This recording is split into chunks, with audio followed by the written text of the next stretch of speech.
हरिः ओम् श्री गुरुभ्यो नमः हरिः ओम् ॐ पार्थाय प्रतिबोधितां भगवता नारायणेन स्वयं व्यासेन ग्रथितां पुराणमुनिना मध्ये महाभारतम् अद्वैतामृतवर्षिणीं भगवतीम् अष्टादशाध्यायिनीम् अम्ब त्वामनुसन्दधामि भगवद्गीते भवद्वेषिणीम् नमोऽस्तु देव्यास विशालबुद्धे हुल्लारविन्दायतपात्रनेत्र येन त्वया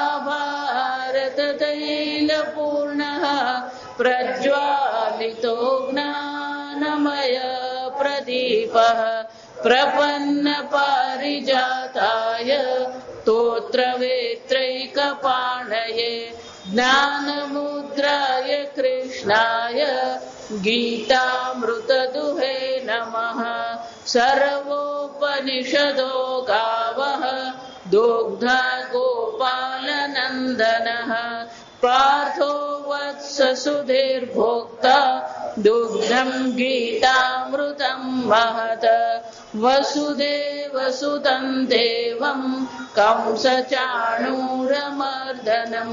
देवकी परमानन्दं कृष्णं वन्दे जगद्गुरुं भीष्मद्रोणतथा जयद्रथजला गान्धारनीलोत्पला शल्यग्राहवती कृपेण वहने कर्णेन अश्वत्थामविकर्णघोरमकरा दुर्योधनावर्तिनी सोत्तीर्णा खलु पाण्डवैरणनदी कैवर्तकः केशवः पाराशर्यवचः सरोजममलं गीतार्थगन्धोत्कटम् नानाख्यानककेसरं हरिकथा सम्बोधनाबोधितम् लोके सज्जन षट्पदैरहरः पेपीयमानं मुदा भूयाद्भारत पङ्कजं कलिमल प्रध्वंसिन श्रेयसे मूकं करोति वाचालं पङ्गुं लङ्घयते गिरिं यत्कृपातमहं वन्दे परमानन्दमाधवं यं ब्रह्मा वरुणेन्द्ररुद्रमरुतः स्तुन्वन्ति दिव्यैस्तवैः वेदैः साङ्गपदक्रमोपनिषदैः गायन्ति यं सामगाः ध्यानावस्थिततद्गतेन मनसा पश्यन्ति यं योगिनः यस्यान्तं न विदुःसुरासुरगणाः देवाय तस्मै नमः। ॐ सहनाववतु सहनौ भुनक्तु सह वीर्यं करवावहै तेजस्विनावधीतमस्तु मा विद्विषावहै। ॐ शान्ति शान्ति शान्ति। सातमो अध्याय श्लोक 30। साधिभूतादिदैवं माम् साधियज्ञं च ये विदुः प्रयाणकालेऽपि च माम् ते विदुर्युक्तचेतसः।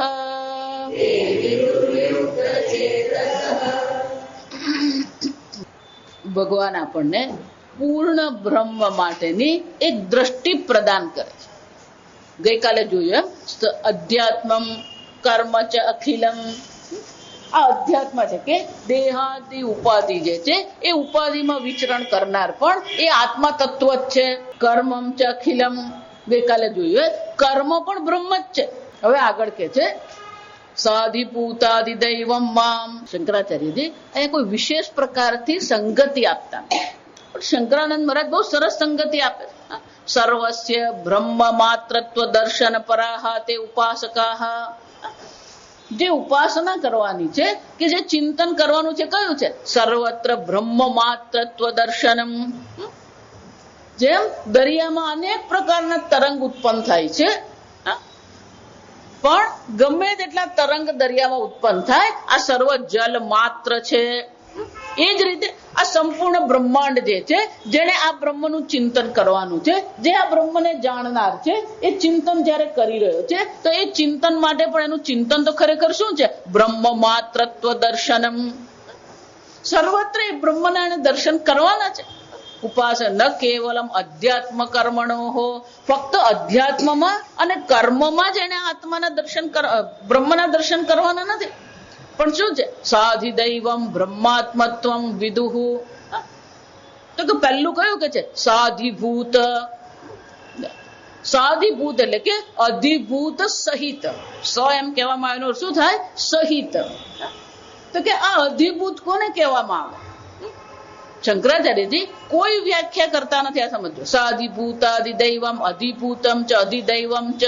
શંકરાનંદજી મહારાજ બહુ સરસ કહે કે અધિભૂત કોને કહેવામાં આવે એટલે કે છે સર્વમ કાર્યમ અધિભૂતમ. બ્રહ્મ જગતનું અભિન્ન નિમિત્ત ઉપાદાન કારણ છે. બ્રહ્મ એ શું છે? આપણે જોઈ ગયા પરા પ્રકૃતિ અપરા પ્રકૃતિ. તો બ્રહ્મ એ અભિન્ન નિમિત્ત ઉપાદાન કારણ છે પણ આ જગત જે છે એને શું કહેવામાં આવે? કાર્યમ જગત. તો ભગવાન કે છે કારણ બ્રહ્મ તો છે જ પણ આ જે કાર્ય છે એ પણ શું છે? બ્રહ્મ માત્ર છે. અધિભૂત એટલે કે આ ભૌતિક જગત જે છે એ ભૌતિક જગત પણ બ્રહ્મ માત્ર છે. જો એટલે પૂર્ણની દ્રષ્ટિ જોઈએ. હું બ્રહ્મ ને તું અજ્ઞાની નહીં. વેદાંતના ઉપદેશમાં આ બહુ મહત્વની વસ્તુ છે.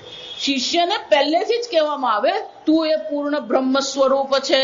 પછી તું બ્રહ્મ બનીશ એમ નથી. તું શુદ્ધ ચૈતન્ય બનશે એવું નથી.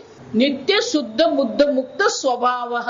એટલા માટે વેદાંત એ વર્તમાન કાળ છે. બીજે બધે તમે જુઓ તો બધે શું છે? એને પ્રોમિસ કહેવાય. વચન આપે તમે આમ બનશો, તમારું આમ થશે. અહીંયા કોઈ વચન છે જ નહીં. આ ગુરુએ આચાર્યએ શિષ્યને મુક્ત કરવાનો નથી. શિષ્યને ફક્ત સમજાવવાનું છે તું નિત્ય મુક્ત આત્મા છે. વસ્તુ જ અલગ પડે. ભવિષ્યકાળની ચર્ચા જ નથી. અહીંયા અત્યારે અધિભૂતમ છે. ભગવાન કે છે આ અધિભૂત સહિત જે બ્રહ્મ જે છે, કાર્ય સહિતનું જે કારણ બ્રહ્મ જે છે એ પણ શું છે? બ્રહ્મ માત્ર. આપણો ઘડો અને માટી આટલું જ યાદ રાખો. આ ઘડો છે એમ જયારે કહેવામાં આવે છે ત્યારે પણ ખરેખર તો શું છે? આ માટી છે, માટી માત્ર. મૃત્તિકે તેવ સત્યમ. માટી માત્ર છે.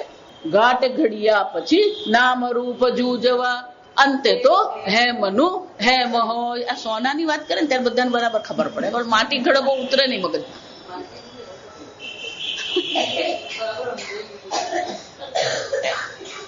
ગમે એટલી વીટી બને ને ગમે એટલી બંગડી બને ને ગમે એટલા હાર બને, સોનું તો શું છે? સોનું માત્ર જ છે. સાધિભૂતમ ચ બ્રહ્મ માત્ર છે. સાધિદૈવમ ચ. એટલે આગળ કે છે સર્વમ કાર્યમ અધિભૂતમ ઇદંતયા દ્રશ્યમાનમ. અને આ જે કાર્ય છે કઈ રીતે ઉપલબ્ધ થાય છે? ઇદંતયા દ્રશ્યમાનમ. એ દ્રશ્ય કોટીમાં છે અને આ તરીકે એ ઉપલબ્ધ થઈ રહ્યું છે. ઇદંતયા શું છે? આ સ્વરૂપે. સૂર્ય કહીએ, ચંદ્ર કહીએ, બ્રહ્માંડ કહીએ, બધું શું છે? આ જો વિચાર ઇદંતયા. બધું જેને આ કહીએ છીએ, જેને દ્રશ્ય કહીએ છીએ, જેને જડ કહીએ છીએ, ભલે એને આપણે જડ કહેતા હોય, ભલે આપણે એને દ્રશ્ય કહેતા હોય, પણ એ દ્રશ્ય જે છે, એ દ્રશ્યમાન જગત જે છે, એ પણ શું છે? બ્રહ્મ માત્રમ. શાસ્ત્રમાં આજે ઉપદેશની જે પ્રક્રિયા જે છે એ બહુ સમજવા જેવી છે. પહેલા આપણને એમ કહેવામાં આવ્યું, તું દેહ નથી, તું આત્મા છે. તો દેહ અને આત્માને શું કરી દીધા? બે કરી દીધા. આત્મા અને અનાત્મા, નિત્ય અને અનિત્ય, સત્ય અને મિથ્યા. જો વિચાર, એટલે પેલું બે રે, દ્વૈત રહી જાય. પણ જો દ્વૈત રહી ગયો તો પછી સમસ્યા છે. ભગવાન આ ઉપદેશ કેમ કરી રહ્યા છે? દ્વૈતાધિ ભયમ ભવતી. પેલો દ્વૈત આવે ને એટલે ભય થવાનો છે. તમને હંમેશા દ્રષ્ટાંત પેલું ટ્રેનનું આપું ને, ટ્રેનમાં કે વિમાનમાં જતો હોય ને, પેલું બાજુમાં જો ગુજરાતી કોઈ આવી ગયું તો પેલા શાંતિ. આપણા વાળા પેલો પંજાબી જો કોઈ પઠ્ઠા જેવો પંજાબી આવીને જો બેઠો બાજુમાં, એ મનમાં શું આવે? હવે 18 કલાક કેમ કાઢવા? દ્વૈતાધિ દ્વયમ ભવતી. એને પેલો બીજો માની લીધો. એને શું માની લીધો? બીજો. પેલો ગુજરાતી તો બીજો નથી, પણ એ જ ગુજરાતી જયારે ન્યુયોર્કમાં જાય ને ત્યાં પંજાબી મળે ને તો આપણા વાળો કેમ? એ ભારતનો એ ભારતનો. આનંદ અભયતા અદ્વૈતમાં જ છે. દ્વૈતમાં તો ભય રહેલો જ છે. એટલે ધારો કે પણ દેહાથી ઉપાધિ છે. જો સમજો, ઉપાધિ ઈદંતયા, એટલે ઈદંતયા ફક્ત આ નથી, આ દેહ પણ શું છે? અયમ દેહ. આ પણ આ તરીકે જ છે. 13મા અધ્યાયમાં ભગવાન કહે છે, ઈદમ શરીરમ. આ શરીર પણ કયું છે? ઈદમ શરીરમ. એને પણ ઈદમ જ કહેવામાં આવે, આ જ કહેવામાં આવે. ઈદમ શરીરમ કૌંતેય ક્ષેત્રમિતિ અભિધીયતે. તો આ ઈદંતયા જે શરીર જે છે એ પણ પંચમહાભૂતનું બનેલું છે, અને સર્વ પંચમહાભૂતો જે છે એ બ્રહ્મમાંથી ઉત્પન્ન થયા. જો એટલે જ કહું ને, આ 5મી વિભક્તિ કામ આવે, બીજે કોઈ કામ નહીં આવે. બ્રહ્મમાંથી એમ કહીએ એનો અર્થ શું થઈ ગયો? તસ્માદ વાયે તસ્માદ બ્રહ્મણઃ આત્મનઃ આકાશ સંભૂતઃ. એ બ્રહ્મમાંથી આકાશ ઉત્પન્ન થયું. માટીમાંથી ઘડો બન્યો. તો ઘડો શું છે? માટી છે. તો બ્રહ્મમાંથી આકાશ બન્યું. તો આકાશ શું છે? બ્રહ્મ માત્ર છે. એ આકાશમાંથી શું? આકાશાત. જો ત્યાં બધે 5મી વિભક્તિ. આકાશમાંથી વાયુ, વાયુમાંથી અગ્નિ. તો આકાશ રૂપી બ્રહ્મ છે, એમાંથી કોની ઉત્પત્તિ થઈ? વાયુની ઉત્પત્તિ થઈ. વાયુ સ્વરૂપ જે બ્રહ્મ છે એમાંથી અગ્નિની ઉત્પત્તિ થઈ. અગ્નિ સ્વરૂપ જે બ્રહ્મ છે એમાંથી જળની ઉત્પત્તિ થઈ. જળ સ્વરૂપ જે બ્રહ્મ છે એમાંથી પૃથ્વીની ઉત્પત્તિ થઈ. એ પૃથ્વી સ્વરૂપ જે બ્રહ્મ છે એમાંથી ઔષધિની ઉત્પત્તિ. પૃથિવ્યામ ઔષધયઃ. એ ઔષધિ સ્વરૂપ જે બ્રહ્મ છે એમાંથી શું થયું? આ અન્ન ઉત્પન્ન થયું. ઔષધિભ્યઃ અન્નમ. અન્નાત પુરુષ. એ અન્ન સ્વરૂપ છે, એમાંથી આ દેહની ઉત્પત્તિ થઈ. જો આમ પેલું સર્વત્ર બ્રહ્મ માત્ર છે. સર્વમ કાર્યમ ઇદંતયા દૃશ્યમાનમ બ્રહ્મ માત્ર એવ. જેને આપણે કાર્ય કહીએ છીએ, જેને આપણે દ્રશ્ય કહીએ છીએ, ભલે શરૂઆતમાં આપણે દ્રશ્યનો વિવેક કર્યો, પેલા આત્મા અને અનાત્માનો વિવેક કર્યો, પણ ખરેખર બ્રહ્મ જ્ઞાન કોને કહેવામાં આવે? આ કાર્ય સ્વરૂપ બ્રહ્મ પણ એક જ છે. જેને આપણે આ કહીએ છીએ, જેને આપણે દ્રશ્ય કહીએ છીએ, એ દ્રશ્ય પણ બ્રહ્મ માત્ર છે. અધ્યાત્મ બ્રહ્મ છે. આ દ્રશ્ય જગત જેને આપણે કહીએ એ પણ બ્રહ્મ છે. અધ્યાત્મ જેને આપણે કહીએ, જે દ્રષ્ટા છે. જો સમજો, સવારને સાંજ બધું એક જ ચાલે. અહીંયા અધ્યાત્મમાં આપણે દ્રષ્ટા કહીએ, શ્રોતા કહીએ, મંતા કહીએ. આ જે આત્મા દ્રષ્ટા સ્વરૂપે જે છે, અને આ જગત જે દ્રશ્ય સ્વરૂપ છે, એ દ્રષ્ટા પણ બ્રહ્મ માત્ર છે, અને દ્રશ્ય પણ શું છે? બ્રહ્મ માત્ર છે. આ જે અધિભૂત જે જગત છે અને આ જે અધ્યાત્મ જગત છે, જો સવારે જોઈ ગયા, આ બેનો સંપર્ક કરવા માટે ત્રીજાની જરૂર પડે. ઇન્દ્રિય છે તમારી પાસે, ઇન્દ્રિય અધ્યાત્મ છે. આ પુષ્પ એમ કહીએ એ દ્રશ્ય છે, અધિભૂત છે. પણ અધ્યાત્મ અને અધિભૂતનો સંપર્ક ત્યારે જ થાય જ્યારે પેલું અધિદૈવ હોય. સૂર્ય દેવતાની કૃપા વિના દર્શન ક્રિયા થઈ શકે નહીં. જો તત્વબોધમાં બધું જોઈ ગયા.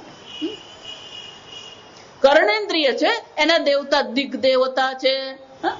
આ સ્પર્શેન્દ્રિય છે વાયુ દેવતા, આ ચક્ષુરેન્દ્રિય છે સૂર્ય દેવતા, આ સ્વાદેન્દ્રિય છે વરુણ દેવતા. તો આ બધા દેવતાઓ જે છે, જ્યાં સુધી દેવતાઓનો અનુગ્રહ થાય નહીં ત્યાં સુધી વિષયો ગ્રહણ કરી શકાય નહીં. તો અધિભૂત જગત અને અધ્યાત્મ જગત જે છે એ બેનો સંપર્ક જે છે એ કોના અનુગ્રહથી થાય છે? અધિદૈવ. એટલે ભગવાન કે છે સાધિભૂત સાધિદૈવમ ચ. આ અધિદૈવ પણ કોણ છે? બ્રહ્મ માત્ર એવ. હિરણ્ય ગર્ભથી પ્રારંભ કરીને આદિત્યાદિ જે પ્રત્યક્ષ દેવતા છે ત્યાં સુધીના બધા દેવતાઓ જે છે, ઇન્દ્ર કહીએ, અગ્નિ કહીએ, વરુણ કહીએ, વાયુ કહીએ, આ બધા દેવતાઓ પણ કોણ છે? બ્રહ્મ માત્રમેવ. અધ્યાત્મ પણ બ્રહ્મ છે, અધિભૂત પણ બ્રહ્મ છે, અધિદૈવ પણ કોણ છે? હિરણ્ય ગર્ભ છે. એ બધા કેવા છે? તત્પદાર્થ. તદ એટલે તે. આ જગતમાં ત્રણ જ વસ્તુ છે. આ તમે અહમ, ઇદમ, તત. અહમ એટલે અધ્યાત્મ. અહમ એટલે શું છે? અધ્યાત્મ. ઇદમ એટલે શું છે? આ અધિભૂત જગત. અને તત એટલે તે, જે પરોક્ષ છે. તે કોને કહેવામાં આવે? પરોક્ષ છે. એક પ્રત્યક્ષ છે, એક પ્રત્યક્ષ છે અને એક પરોક્ષ છે. આ પરોક્ષ જે દેવતા, જો એટલા માટે દેવતાઓ કે પરોક્ષ પ્રિયા હિ દેવતા. આ બધા દેવતાઓ પરોક્ષ પ્રિય, જો એટલા માટે આવે ને વરદાન આપવા તો એમને જવાની ઉતાવળ, આવા કરતા જવાની ઉતાવળ વધારે. માંગ માંગ માંગે તે આપવું જા. અને જ્યાં પેલા માગ્યું એટલે તથાસ્તુ કઈ શું થઈ જાય? કેમ? પરોક્ષ પ્રિય હિ દેવ. આ બધા દેવતાઓ કેવા છે? પરોક્ષ પ્રિય. પ્રત્યક્ષ રહે નહીં. જો એટલે કેટલાક તાંત્રિક લોકો બધું કહેતા ના મારે તો આ ભૈરવ પ્રત્યક્ષ. કોઈ દિવસ ભૈરવ પ્રત્યક્ષ હોય જ નહીં. આ સમજ, આ બધું જાત જાતનું ચાલતું હોય. પણ ભૈરવ જ્યોતિષ ને કે પછી બીજું કયું કાલ ભૈરવ જાત. ક્યારે કોઈ દેવતા પ્રત્યક્ષ રહે જ નહીં. પરોક્ષ પ્રિય. આમ સાધિભૂત એટલે કે આ છે પ્રત્યક્ષ છે. જે પરોક્ષ દેવતાઓ છે ભગવાન કે છે એ અધિદૈવ જગત જે છે એ અધિદૈવ જગત પણ કોણ છે? બ્રહ્મ માત્ર છે. આમ હિરણ્ય ગર્ભથી શરૂ કરીને આ બધા આદિત્યાદિ જેટલા પણ દેવતાઓ છે, આ બધા દેવતાઓ પણ ભગવાન કે છે હું છું બ્રહ્મ માત્ર છે. એ દેવતાઓની ઉપાધિ પણ બ્રહ્મ જ છે. એ દેવતા જે છે એ પણ બ્રહ્મ જ છે. જો દેવતાઓની જે ઉપાધિ આપણે એમ જયારે કહીએ એ ભૌતિક થઈ ગઈ. એમનું પણ સ્થૂળ શરીર છે, એમનું પણ સૂક્ષ્મ શરીર છે. એ બધું અધિભૂતમાંથી. ઇન્દ્ર પદ છે. જેમ વડાપ્રધાન એમ કહેવામાં આવે તો 5 વર્ષ માટે વડાપ્રધાન હોય, એમ ઇન્દ્ર પણ શું છે? આ કલ્પમાં એ ઇન્દ્ર દેવતા છે. એ પણ એક જીવ જ છે. પણ જેને આપણે ઇન્દ્ર કહીએ છીએ એ ઇન્દ્ર પણ બ્રહ્મ માત્ર છે. ઇન્દ્રને આપણો ભય લાગે. કોઈ થોડી તપશ્ચર્યા વધારે કરે, કોઈ વધારે અનુષ્ઠાન કરે એટલે ઇન્દ્રને એમ થઈ જાય કે આ મારું સિંહાસન શું થઈ ગયું? ડોલી ગયું. એટલે આ સંન્યાસ દીક્ષા જયારે લેવામાં આવે ને ત્યારે બધા દેવતાઓને કહેવામાં આવે કે આજ પછી હું કોઈ પ્રકારે સ્પર્ધા નહીં કરું. આજ પછી તમારે મારાથી ભયભીત થવાની જરૂર નથી. આ બધા મંત્રો છે. વેદમાં આ મંત્રો છે. એ બધા મંત્રોનું ગુરુજી ઉચ્ચારણ કરાવે. સવારના જયારે સૂર્યોદય થઈ રહ્યો હોય ત્યારે એ સૂર્યને પણ કહેવામાં આવે કે હે સૂર્ય દેવતા. એને અંગ્રેજીમાં આપણે ડિક્લેરેશન કહીએ. ડિક્લેરેશન એટલે શું છે? જાહેરાત કરવાની. એમ સંન્યાસ દીક્ષા જયારે લેવામાં આવે ત્યારે બધી જાહેરાતો કરવામાં આવે કે હવે કોઈ પણ દેવતાએ, કોઈ પણ પ્રાણીઓએ મારાથી ડરવાની જરૂર નથી. હું કોઈની સાથે કોઈ સ્પર્ધા કરવા તૈયાર જ નથી. સ્પર્ધા કરવું ને એ સંન્યાસી નહીં કહેવાય. સરખામણી કરવી ને એ સંન્યાસી નહીં કહેવાય. આ સમજ. જયારે એક બ્રહ્મ માત્રની ચર્ચા કરતા હોય તો કોના સાથે તમે સરખામણી કરો? જો 5મા અધ્યાયમાં આપણે જોઈએ છે વિદ્યા વિનય સંપન્ને બ્રાહ્મણે ગવિહસ્તિની સુનિચૈવ સ્વપાકે ચ પંડિતા સમદર્શિનઃ વિદ્વાન બ્રાહ્મણ છે, અને પેલો સ્વપાકે એટલે કે કૂતરાનું માંસ ખાનાર પેલો ચાંડાળ છે, પેલો અત્યંત સાત્વિક ઉપાધિ વાળો છે, પેલો બીજો છે કેવો છે અત્યંત તામસિક ઉપાધિ છે. પણ જે પંડિત જે છે, જે બ્રહ્મ જ્ઞાની છે કેવો છે સમદર્શિન, અત્યંત તામસિક ઉપાધિમાં પણ એ જ બ્રહ્મ વિલસી રહ્યું છે, અત્યંત સાત્વિક ઉપાધિમાં પણ એ જ બ્રહ્મ વિલસી રહ્યું છે. અચ્છા, આમ પેલી અધિદૈવ એટલે કે આ દેવતાઓની જે શ્રેષ્ઠ ઉપાધિ છે, આ બધી ઉપાધિઓ પણ કોણ છે બ્રહ્મ માત્ર છે. ઉપાધિમાં અનેકતા છે. આપણે બહુ આજકાલ જે છે ને આ ભારત દેશની વિશેષતા છે. આ સમજ ભલે આપણને એમ લાગે કે વોટ્સઅપ ને ફેસબુક ને આ બધું ચેટિંગ જ ચાલતું હોય, પણ એમાં બહુ સરસ વાક્યો આવતા હોય. આ વાક્ય સાંભળવા જેવું. તમારા ઝાંઝર ભલે 2000 રૂપિયાના કે 5 રૂપિયાના 5000 રૂપિયાના હોય, પણ એને પહેરવાના તો પગમાં જ છે. એટલે એનું સ્થાન તો ક્યાં છે પગમાં જ છે. અને પેલો 50 પૈસાનો ચાંદલો છે ને એનું સ્થાન ક્યાં છે? તો કોની કિંમત વધારે વિચારી જોજો. પૈસા નક્કી કરે કે સ્થાન નક્કી કરે? સમજાય શું કહેવા માંગુ છું? ભલે 5000 ના કે 10,000 ના તમે પાયલ લેશો, પણ પહેરવાનો તો ક્યાં છે એને પગમાં જ પહેરવાનો છે. અને ભલે પેલો 1 રૂપિયાનો કે 50 પૈસાનું તમે તિલક લેશો, પણ એને પહેરશો તમે ક્યાં કપાટ. સ્થાન નક્કી કર્યા, સમજો કિંમત નહીં. પણ આજકાલ આ રૂપિયાની કિંમત લોકોને એવી થઈ ગઈ કે આ વાત નીકળે તો બીજું કહી દઉં. આ સોનું જે છે ને એ સોનામાં લક્ષ્મીનો વાસ કહેવાય. સોનામાં લક્ષ્મીનો વાસ છે. એટલે ક્યારેય સોનાના ઝાંઝર ન પહેરાય. આ સમજો. આજકાલ લોકોને એવું ગાણ પણ લાગેલું છે કે ઝાંઝર પણ કયા લે લોકો? અશુભ કહેવાય, અમંગળ કહેવાય. આ સમજો કે સોનામાં કોનો વાસ છે? લક્ષ્મીનો વાસ. એને પગમાં નહીં પહેરે. જો એટલા માટે આપણે પેલા વીટા પણ જે પહેરીએ એ ચાંદીના જ હોય, સોનાના નહીં, ક્યારેય નહીં. આ વિચાર. પગના કડા પણ હોય એ કેવા હોય? એ ચાંદીના, સોનાના નહીં. કે એમાં લક્ષ્મીનો વાસ છે. આમ ઉપાધિ ગમે એટલી શ્રેષ્ઠ હોય, જો વિચાર, પણ એ કેવું છે બ્રહ્મ માત્રમેવ. ભલે દેવતાની ઉપાધિ છે એ પણ બ્રહ્મ જ છે. પેલો ચાંડાળની ઉપાધિ છે એ પણ કોણ છે? બ્રહ્મ માત્ર છે. અને એટલે ભગવાન શું કહે છે? પંડિતા સમદર્શિન.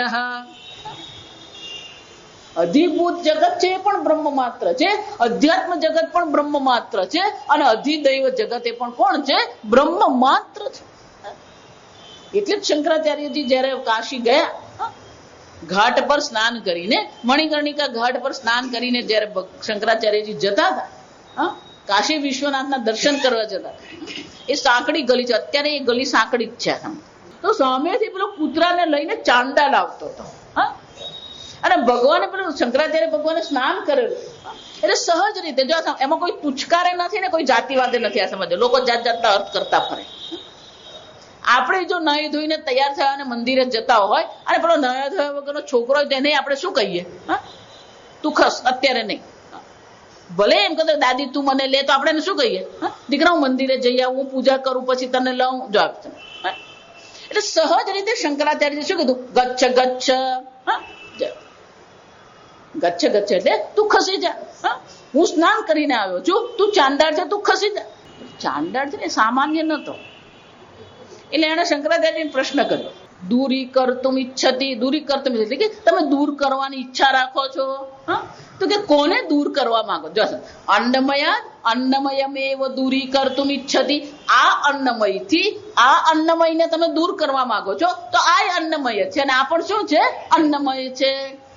ચૈતન્ય ચૈતન્યમેવ. હું પણ અહીંયા પણ આ ચૈતન્ય આત્મા છે, ત્યાં પણ ચૈતન્ય આત્મા છે. તો આ ચૈતન્યને આ ચૈતન્યથી દૂર કરવાનું કહો છો, કે આ અન્નમયને આ અન્નમયથી દૂર કરવાનું કહો છો? જા વિચાર. શંકરાચાર્યજી વિચારમાં પડી ગયા. શિંગડા ક્યાંક જુદી જગ્યાએ ફેરવાઈ ગયા.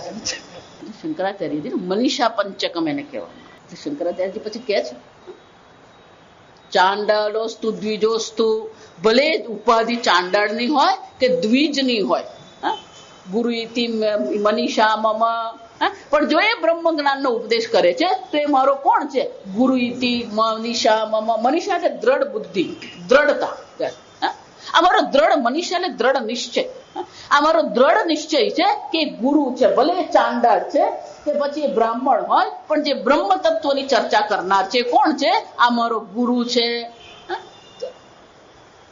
આ અધ્યાત્મ ઉપાધિ હોય, અધિભૂત ઉપાધિ હોય કે અધિદૈવ ઉપાધિ હોય, ભગવાન શું કહી રહ્યા છે? અધિદૈવમ ચ મામ વેદ. એ અધિદૈવને પણ મારા સ્વરૂપે, બ્રહ્મ સ્વરૂપે જે ઓળખે છે. ઉપાધિની કોઈ મહત્વ નથી. આ સમજો, એ નામરૂપ છે. ગઈ વખતે આપણે જોયું કે નામરૂપ પર દ્રષ્ટિ કરવાની નથી, નામરૂપનું જે અધિષ્ઠાન ચૈતન્ય છે એને આપણે જોવાનું. અને એટલે ભગવાન કે છે સાધિભૂત સાધિદૈવમ મામ. હું પણ એ જ છે. જોયું, ભગવાન કે છે અધિભૂત પણ હું જ છું, અધ્યાત્મ પણ હું જ છું, કર્મ પણ હું જ છું, અધિદૈવ પણ હું જ છું. એટલું જ નહીં, સાધિ યજ્ઞમ ચયે વિદુહુ મામ. મને કઈ રીતે ઓળખે છે? સાધિ યજ્ઞ સ્વરૂપે પણ એ મને જ ઓળખે છે. સાધિ યજ્ઞ એટલે કે આ યજ્ઞાદિ દેવતાઓ જે છે, યજ્ઞ એમ કહીએ એટલે ક્રિયા થઈ ગઈ. ત્યાં યજ્ઞના દેવતાઓ છે, યજમાન છે, બ્રાહ્મણ છે, પુરોહિત છે, મંત્ર છે, હવિ છે, અગ્નિ છે. આ બધી વસ્તુ પણ કોણ છે? બ્રહ્મ માત્ર છે. બ્રહ્માર્પણમ બ્રહ્મ હવિ બ્રહ્માગ્નૌ બ્રહ્મણાહુતમ. બ્રહ્મૈવ તેન ગંતવ્યમ. આ જે આહુતિ આપવામાં આવી એ જે દેવતાઓને જઈ રહી છે, એ દેવતાઓ પણ કોણ છે? બ્રહ્મ માત્ર છે. આમ યજ્ઞાદિ દેવતાઓ એટલે કે આપણે જ્યાં કર્મ, પુણ્ય કર્મ કરીએ છીએ એ સર્વ પુણ્ય કર્મ જે છે એ કર્મ પણ બ્રહ્મ જ છે. અને એમાં જે દેવતાઓ, યજ્ઞાદિ દેવતાઓ છે, યજમાન છે, પુરોહિત છે, એ બધા પણ કોણ છે?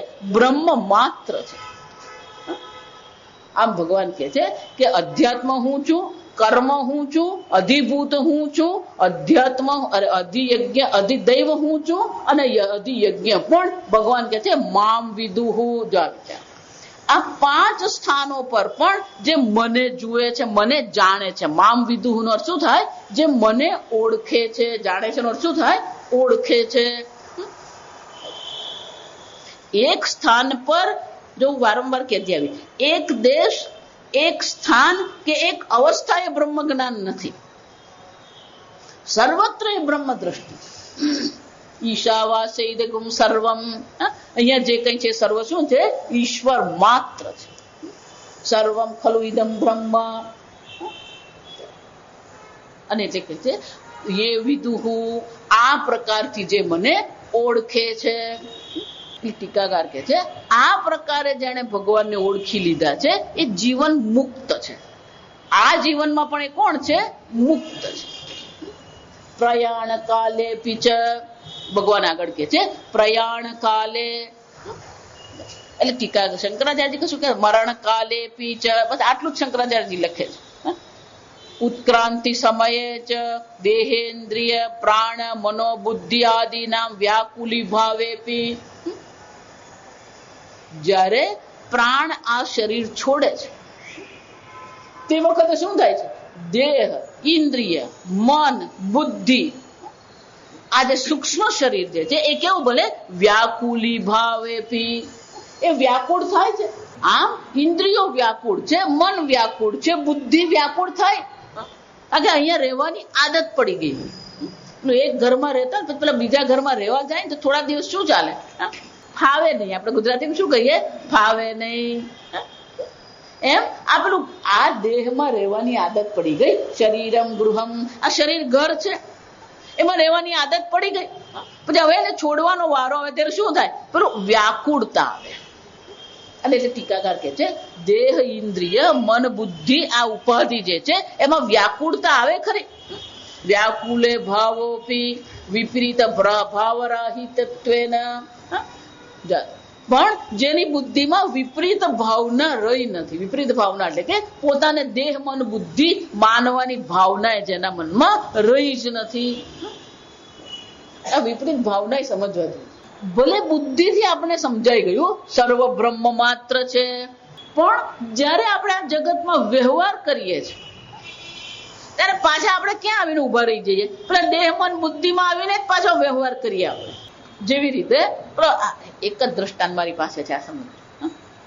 પેલો તમારો બેઝિનનો નળ ઉપરનો બગડી ગયો હોય ને, એટલે પછી શું કરવાનું, પેલો નીચે પેલો એક રાખેલો જ હોય, એટલે સવારના પેલા નીચેથી જ પછી આપણે શું કરતા હોય, પેલો નળ ખુલ્લો જ રહેતો હોય, પછી નીચેથી જ આપણે શું કરીએ ને, ખોલ બંધ કરતા હોય. અને આપણે ત્યાં પ્લમ્બર ને ગમે એટલું કહીએ ને, ગમે એટલી ઇમરજન્સી કહે ને, ભલે 10 મહેમાન આવેલા છે એમ કે એ પેલો 2-4 વાર ફોન કરે ને ત્યાં સુધી આવે, એટલે 2-4 વખત ફોન કરવામાં 10 દિવસ નીકળી જાય. એટલે આપણને આદત શું પડી જાય, સવારે ઉઠે ને પેલો વાંકો વળીને શું કરે, પણ ખોલે. હવે 10-12 દિવસે પેલો પ્લમ્બર આવીને શું કરી જાય, એ રિપેર કરી જાય. આપણી જ હાજરીમાં પ્લમ્બર આવ્યો, આપણી હાજરીમાં જ એને રિપેર કર્યું, આપણી હાજરીમાં જ એને 100 રૂપિયા આપણે જ આપણા હાથથી આપ્યા હોય, પણ બીજે દિવસે સવારે ઉઠીએ ત્યારે શું થાય, સવારે ઉઠે એટલે પેલો વાંકો તો વળે જ. જો આ સમજો, આ વાંકું વળવું ને એને વિપરીત ભાવના કહેવાય. ખબર છે એમ, હું બ્રહ્મ છું સમજાય તો ગયું, પણ જયારે આપણે વ્યવહાર કરીએ ત્યારે વ્યવહારમાં પાછો પેલો શું થઈ જાય, એ પેલો ઓરિજિનલ મૂળમાં આવી જ જાય. જો આ સમજો, એને વિપરીત ભાવના કહેવાય. કેમ? કારણ કે અહીંયા રહેવાની આપણને આદત પડી ગઈ છે, આ શરીરમાં રહેવાની આપણને એક આદત પડી ગઈ છે. એટલે જયારે શરીર છોડવાનું હોય ત્યારે પેલી મુશ્કેલી ઊભી થાય, પણ હું બ્રહ્મ છું એ દ્રઢતા લાવવી પડે. એ જીવન મુક્તિ એને કહેવાય. એટલે એનો શું થયો, જેને આ જીવન મુક્તિનો અનુભવ થઈ ગયો એમાં આ વિપરીત ભાવના એનામાં રહેતી નથી. અને એટલે ટીકાકાર કહે છે વિપરીત ભાવના રાહિત્યત્વે. આ રહિત એનામાં કોઈ વિપરીત ભાવના રહી જ નથી. જો વિપરીત ભાવના રહી ગઈ તો પાછી મુશ્કેલી ઉભી થવાની, તું બ્રહ્મ જ છે પણ જાને અત્યારે તારી જરૂર નથી. તો હું બ્રહ્મ છું એમાં દ્રઢતા લાવવી પડે. ભગવાન આ પ્રકારથી આ બ્રહ્મના 5 જે વિશેષણો ભગવાને બતાવ્યા, અધ્યાત્મમ, અખિલમ કર્મ, અધિભૂતમ, અધિદૈવમ, અધિયજ્ઞમ. કેમ કે સર્વત્ર આપણે બ્રહ્મનું ચિંતન કરી શકીએ, પણ એ બ્રહ્મનું જયારે આપણે ચિંતન કરીએ છીએ અને પછી જયારે આપણે આ જગતમાં વ્યવહાર કરીએ ત્યારે આપણો વ્યવહાર પણ કેવો હોવો જોઈએ, કયા સ્તર પરથી હોવો જોઈએ.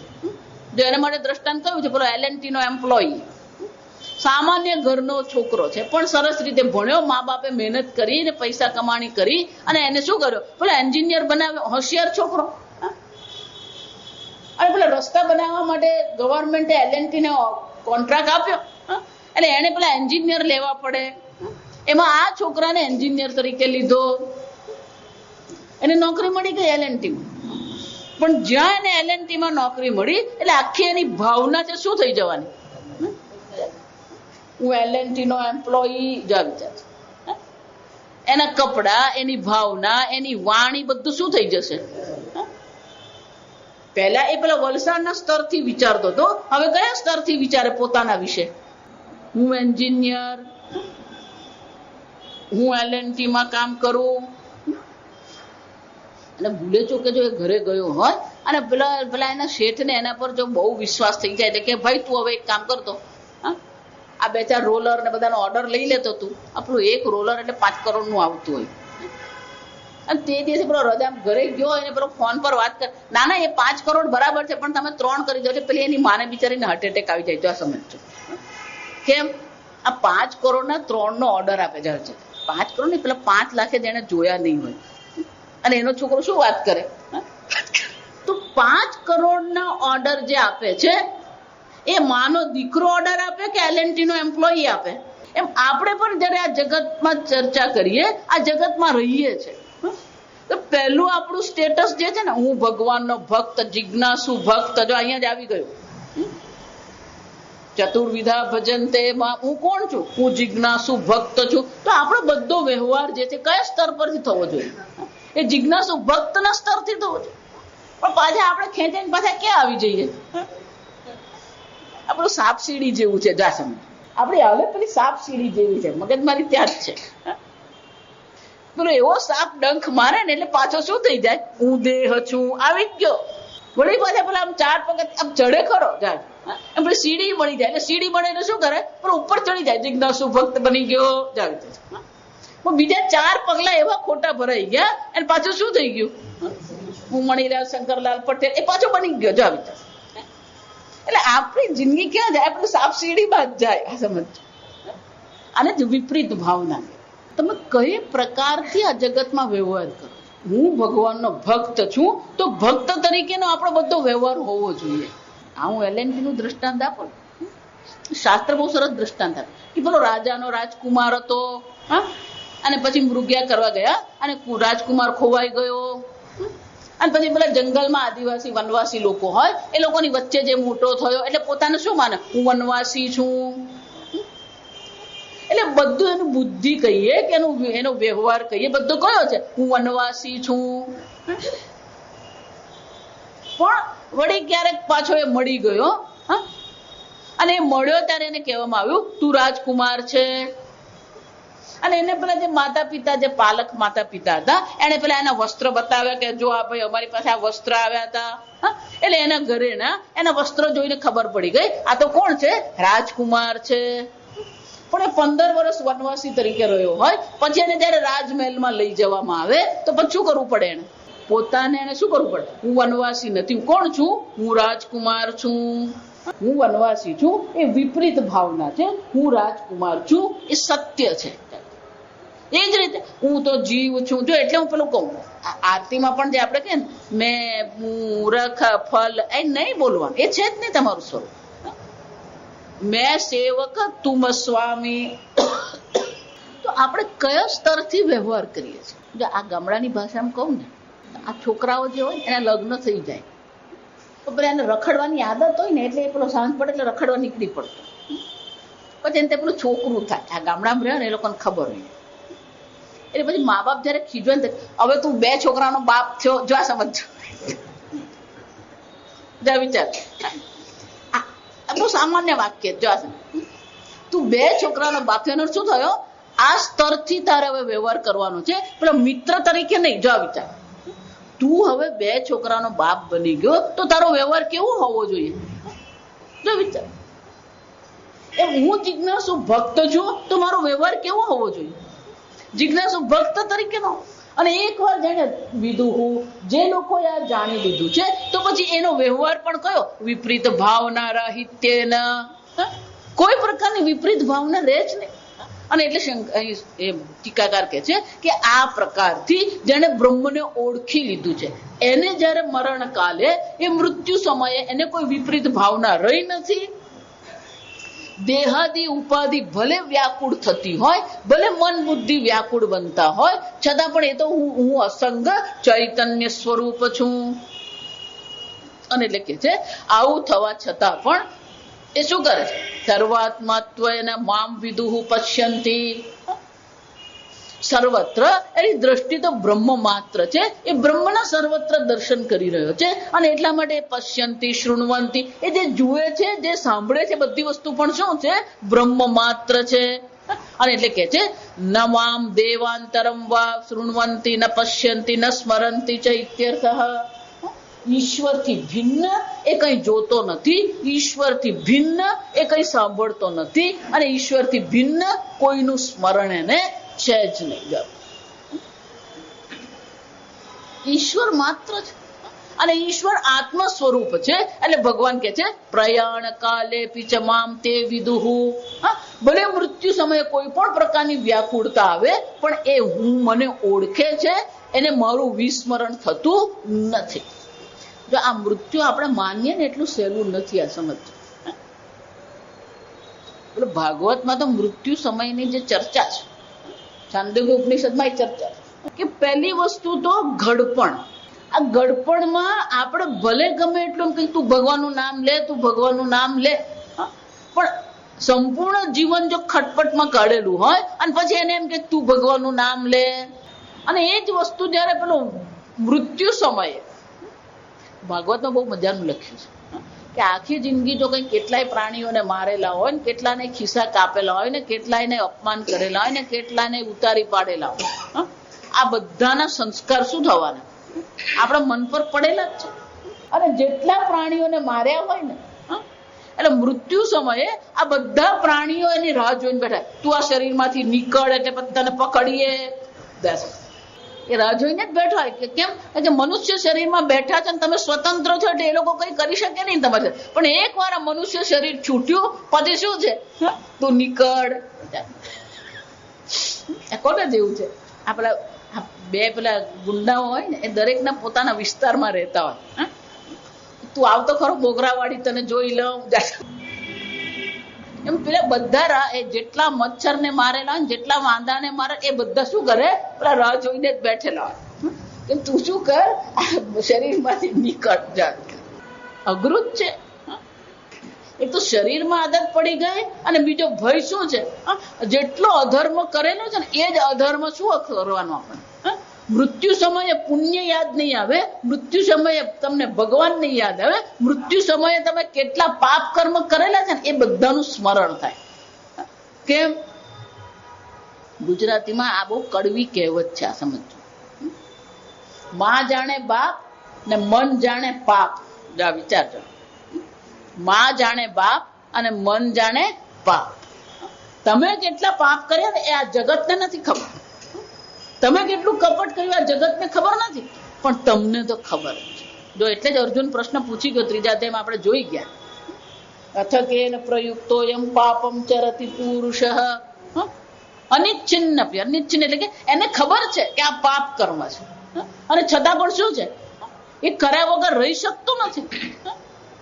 આમ જેટલા અધર્મ કર્યા, જેટલા ખોટા કર્મ કર્યા, એ બધી વસ્તુ શું થાય છે? પેલું મૃત્યુ સમયે આ બધું બહાર નીકળે.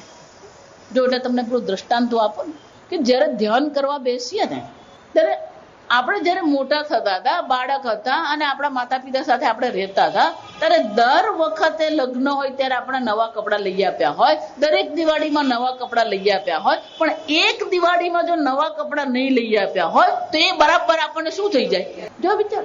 એટલે આ મનનો સ્વભાવ છે. નકારાત્મક વસ્તુને સંઘરવું, એને ગુજરાતીમાં સંઘરવું કહેવાય, અંગ્રેજીમાં નર્ચરિંગ કહેવાય. આને વસ્તુને સંઘરવાની મનને શું છે? આદત છે. એટલે મૃત્યુ સમયે પણ શું બહાર આવવાનું? આજ બધું બહાર આવે. જો આજ બધી વસ્તુ યાદ આવે આપણને. એ બાળપણનું યાદ આવે ને, યુવાનીનું યાદ આવે ને, પતિ પત્નીનું યાદ આવે. પતિ આખી જિંદગી રાખેલી હોય અને તોય છતાં પણ યાદ તો તે વખતે શું આવે? એ ત્યારે તમે મને વીટી નહીં લઈ આપેલી, જો આવી જશે. અને પેલા નહીં યાદ આવે ના, તે દિવસે મેં તને કહ્યું તું મને શીરો બનાવી આપ, પણ તું શીરો બનાવ્યા વગર જ પિયર ગયેલી. આવું જ બધું યાદ આવે. એટલે ભગવાન પેલું ભારપૂર્વક કે છે, આ સમજો. પ્રયાણ કાલે પીચ અપીચ એટલે શું છે? પ્રયાણ સમયે પણ. જો એક વાર આ બ્રહ્મને જાણી લીધું, આ પ્રકારથી મામ બ્રહ્મ એટલે ભગવાન કે છે, આ પ્રકારથી જો તમે મને ઓળખી લીધો હોય તો મૃત્યુ સમયે પણ એ ઓળખાણનો ક્યારેય લોપ થતો નથી. આ સમય પ્રયાણ કાલે પીચ મામ વિદુહુ.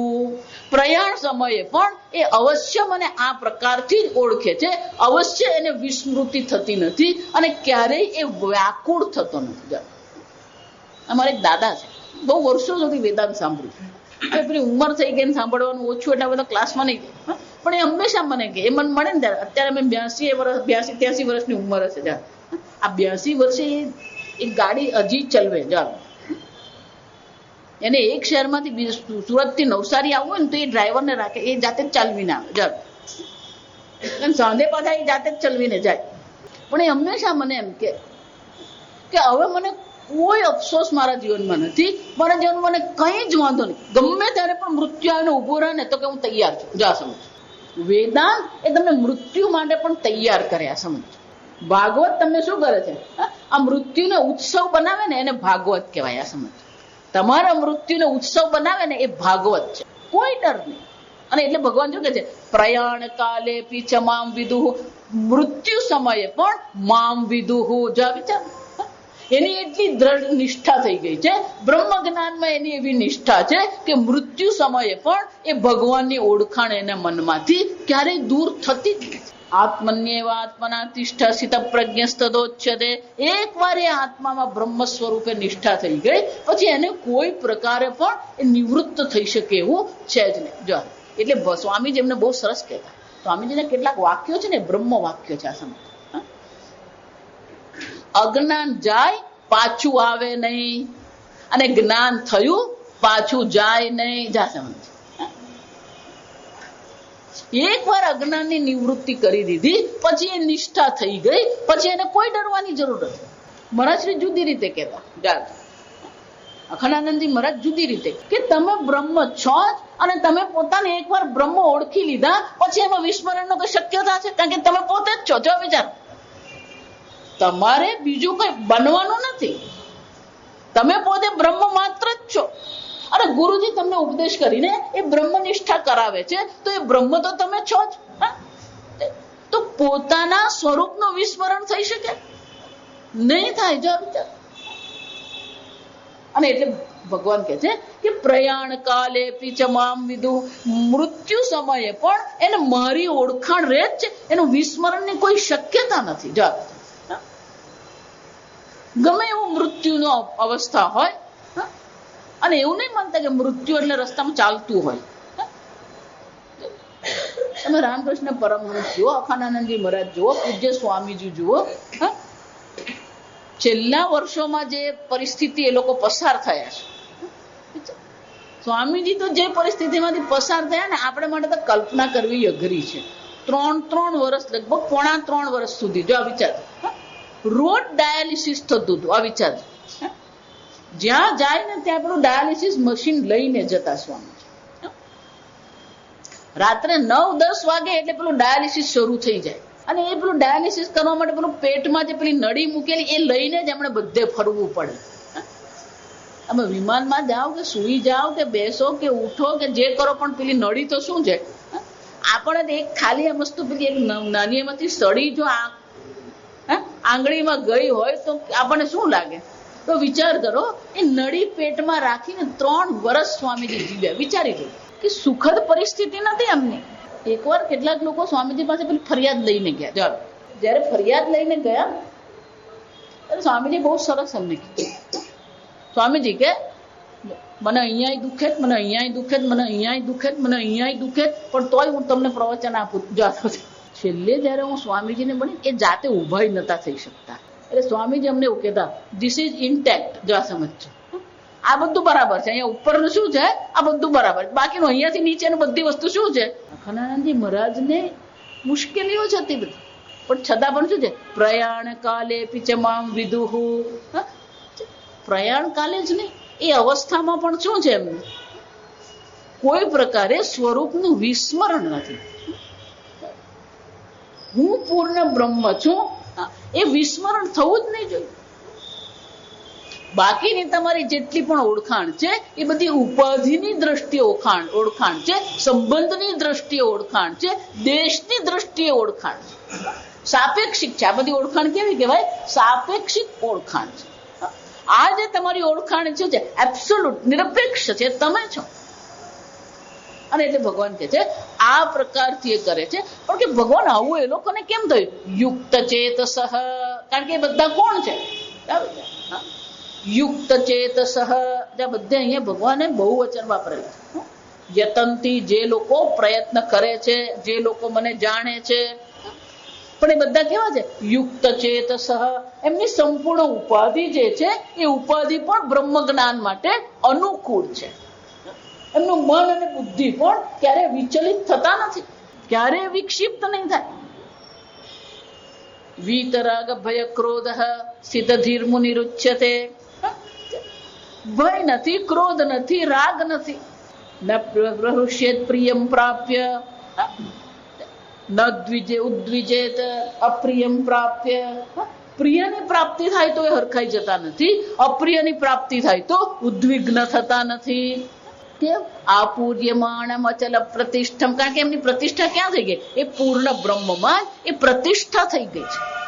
અને એકવાર પૂર્ણ બ્રહ્મમાં પ્રતિષ્ઠા થઈ ગઈ પછી એ સમુદ્ર સમાન કેવું છે એમને? બે વસ્તુ ઉમેરાય કે બે વસ્તુ બાદબાકી થાય, પૂર્ણ જે બ્રહ્મ છે એમાં કોઈ પ્રકારથી વધઘટ થતો નથી. જેમ સમુદ્રમાં વરસાદ પડે કે ન પડે, નદી પાણી ઠાલવે કે ન ઠાલવે, એની પૂર્ણતામાં કોઈ ફરક નહીં પડે. એમ એક વાર પોતાને પૂર્ણ બ્રહ્મ સ્વરૂપે જાણી લીધા. યુક્ત ચેતસઃ સમાહિત ચિત્તાઃ. એમનું મન કેવું છે? એ બ્રહ્મમાં સમાહિત થઈ ગયું.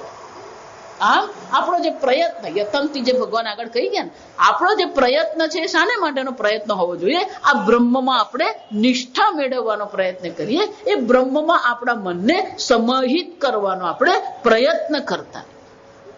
અને જ્યારે એ પ્રયત્ન આપણે કરી રહ્યા છે તો એ પ્રયત્નમાં ભગવાન તો આપણી સાથે જ છે. એટલા માટે શું કીધું? મામાશ્રિત્ય. ભગવાનને આશ્રિત થઈને જે શું કરે છે? આ પ્રયત્ન કરી રહ્યો. અને એટલે ભગવાન કહે છે આ પ્રકારથી જીવન મુક્તિ તો છે જ, પણ મૃત્યુ સમયે પણ જ્યારે પોતાની બ્રહ્મ નિષ્ઠામાં બેઠો છે તો પછી શું થશે? વિદેહ મુક્તિ. વિદેહ મુક્તિ એટલે કે ફરી જન્મ મરણના ચક્રમાં એને પડવું પડતું નથી. આમ ભગવાન કહે છે આ જીવનમાં પણ એ મુક્ત જ છે અને આ મૃત શરીર છૂટ્યા પછી પણ એ મુક્ત જ રહે. આમ ભગવાન કહે છે આ પ્રકારથી અર્જુન મને ઓળખવાનો છે અને જે આ પ્રકારથી મને ઓળખી લે છે એને આ વિદેહ મુક્તિની પણ પ્રાપ્તિ થાય. જે આગળ ચોથા અધ્યાયમાં ભગવાન આજ કહી ગયા, જન્મ કર્મ ચ મે દિવ્યમ એવમ યો વેત્તિ તત્વતઃ ત્યક્ત્વા દેહમ પુનર્જન્મ ન વિદ્યતે. એક વાર આ પરમાત્માને ઓળખી લીધા પછી આ શરીર છોડ્યા પછી પણ એને ફરીથી જન્મ ધારણ કરવો પડતો નથી. આમ ભગવાને બહુ સુંદર રીતે 7મા અધ્યાયમાં આપણને સમજાવ્યું. ઇતિ શ્રીમદ ભગવદ્ ગીતા શું ઉપનિષદ શું. આ ભગવદ્ ગીતા છે પણ એ ભગવદ્ ગીતા શું છે? ઉપનિષદ શું. કેમ? સર્વો ઉપનિષદો ગાવ દોગ્ધા ગોપાલ નંદન પાર્થો વત્સ સુધીઃ ભોક્તા દુગ્ધમ ગીતા મૃતમ મહત. એ સર્વ ઉપનિષદ જે ગાય છે એના સાર સ્વરૂપ જે દૂધ છે એ કોણ છે? આ ભગવદ્ ગીતા છે. અને એટલે શું કીધું? આ ભગવદ્ ગીતા એ ઉપનિષદ છે. આમ આ ભગવદ્ ગીતામાં ઉપનિષદ શું? બ્રહ્મ વિદ્યાયામ યોગ શાસ્ત્રે. આ બ્રહ્મ વિદ્યા છે અને બ્રહ્મ વિદ્યા પ્રાપ્તિ માટે આપણા દેહ મન બુદ્ધિને જે તૈયાર કરવાનું જે છે એને યોગ શાસ્ત્ર કહેવામાં આવે. વ્યક્તિત્વનું નિર્માણ કરવા માટે આ યોગ શાસ્ત્રની પણ એમાં ચર્ચા છે. અને એટલે કે છે આ ભગવદ્ ગીતામાં ઉપનિષદમાં બ્રહ્મ વિદ્યામાં યોગ શાસ્ત્રમાં શ્રી કૃષ્ણ અર્જુન સંવાદે. આ કેવું છે? સંવાદ છે. બ્રહ્મ વિદ્યા એ સંવાદ સ્વરૂપે હોય. વાંચીને આપણે કરી શકીએ ને, વાંચીને કરીએ ને એ શાબ્દિક જ્ઞાન થાય, બ્રહ્મ જ્ઞાન નહીં થાય. અને એટલે કે છે શ્રી કૃષ્ણ અર્જુન. ગીતાચાર્ય શ્રી કૃષ્ણ છે અને શિષ્ય કોણ છે? આ અર્જુન છે. શ્રી કૃષ્ણ અર્જુન સંવાદે જ્ઞાન વિજ્ઞાન યોગો નામ. આ યોગનું નામ શું છે? આ અધ્યાયનું નામ શું છે? જ્ઞાન વિજ્ઞાન. જ્ઞાન જ નહીં, એ વિજ્ઞાન એટલે કે એ જ્ઞાનમાં આપણે દ્રઢ નિષ્ઠા થઈ ગઈ છે. 7મો અધ્યાય શું છે? આ 7મો અધ્યાય. આમ 7મા અધ્યાયમાં ભગવાને સ્વયં શરૂ કર્યું, પોતાના સ્વરૂપને પ્રગટ કર્યું છે અને પૂર્ણતઃ પ્રગટ કર્યું. એટલે 7મો અધ્યાય જે છે ને એ પૂર્ણ છે. સ્વયંમાં જ કેવો છે? એ પૂર્ણ અધ્યાય છે. કોઈ વસ્તુ ભગવાન અહીંયા બાકી રાખી નથી. જીવ જે છે એ જીવની ગતિની પણ ચર્ચા કરી, આ જીવના સ્વરૂપની પણ ચર્ચા કરી. આવતીકાલથી આપણે આ 7મા અધ્યાયનો સાર જોઈ લઈશું. 2 દિવસમાં આ 30 શ્લોકો જે છે એનો સાર આપણે આવતીકાલે અને પરમ દિવસે 2 દિવસ આ સાર આપણે જાણી લઈશું. ઓમ સ્વસ્તિ પ્રજાભ્ય પરિપાલયન્તામ ન્યાયેન માર્ગેણ મહિં મહિષાઃ ગો બ્રાહ્મણેભ્ય શુભમસ્તુ નિત્યમ લોકા સમસ્તા સુખિનો ભવન્તુ કાલે વર્ષતુ પર્જન્યઃ પૃથ્વી સસ્યશાલિની દેશોऽયં ક્ષોભરહિતઃ બ્રાહ્મણા સन्तુ નિર્ભયાઃ. ઓમ સર્વેષાં સ્વસ્તિર્ભવતુ સર્વેષાં શાંતિર્ભવતુ સર્વેષાં પૂર્ણં ભવતુ સર્વેષાં મંગલં ભવતુ સર્વે ભવन्तુ સુખિનઃ સર્વે સन्तુ નિરામયાઃ સર્વે ભદ્રાણિ પશ્યन्तુ મા કશ્ચિદ દુઃખભાગ ભવેत्. असतो मा सद्गमय तमसो मा ज्योतिर्गमय मृत्योर्मा अमृतंगमय. ओम पूर्णमद पूर्णमिदं पूर्णात् पूर्णमुदच्यते पूर्णस्य पूर्णमादाय पूर्णमेवावशिष्यते. ઓમ શાંતિ શાંતિ શાંતિ. હરિ ઓમ. શ્રી ગુરુભ્યો નમઃ. હરિ ઓમ.